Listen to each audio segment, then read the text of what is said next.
Saudi Arabia is mad at Joe Biden. This time, Joe has not snubbed MBS, he has insulted him. The consequences promise to be bloody. But what is bloody consequences is what Joe Biden wanted all along. Hi and welcome to TFI Global, the foreign affairs and geopolitical analysis arm of the TFI Media Group. I'm your host, Vedika. Let's begin. Historically, almost all the American ambassadors to Saudi Arabia have had a military background. They have either been retired military officers, generals even, or at least those that have significant military knowledge. People who understand the Middle East military conflicts are the ones that are usually tapped by the White House to serve as ambassadors in Saudi Arabia. Joe Biden is not like other presidents though. He is a frail old man who is wrecking the United States and its foreign policy on a daily basis. He is on a mission to alienate America's allies and to make Washington a friendless country. So, in a departure from tradition, Joe Biden has nominated a career diplomat called Michael Ratney for the post of US's ambassador to Saudi Arabia. If confirmed by the Senate, Ratney, who was previously the chargé d'affaires at the US Embassy in Jerusalem and the US Special Envoy for Syria, would be the first career diplomat to serve as ambassador to Riyadh in 3 decades. Joe Biden has made it a mission to snub Saudi Arabia's Crown Prince Mohammed bin Salman.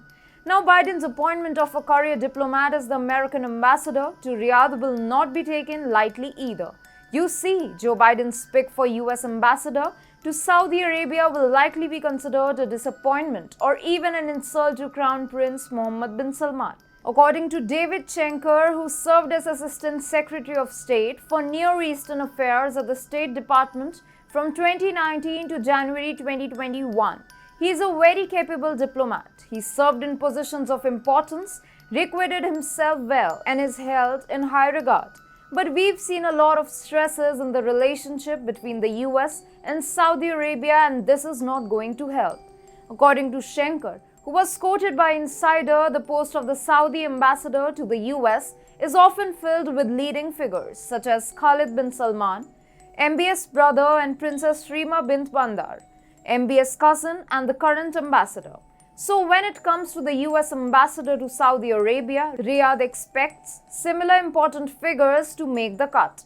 In the present scenario, Saudi Arabia is engulfed by conflicts. The Houthis, supported by an emboldened Iran, are stepping up attacks against Saudi Arabia and the UAE.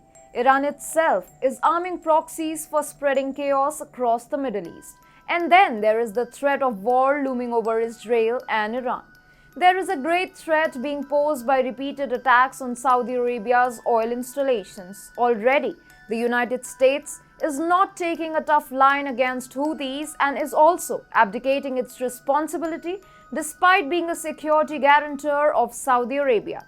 This has led to ties between Washington and Riyadh nosediving. In such a scenario, Joe Biden dispatching a non-military background ambassador to Saudi Arabia will only add fuel to fire. However, a war in the Middle East is just what Joe Biden wants. But allowing Houthis a free run over Saudi Arabia and UAE, Biden is encouraging Riyadh and Abu Dhabi to take matters into their own hands. A confrontation between Arab powers and Iran is brewing, and Joe Biden could not be happier.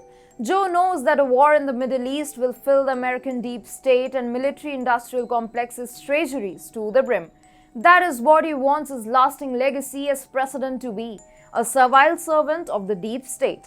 An ambassador with no military experience will only hasten this war.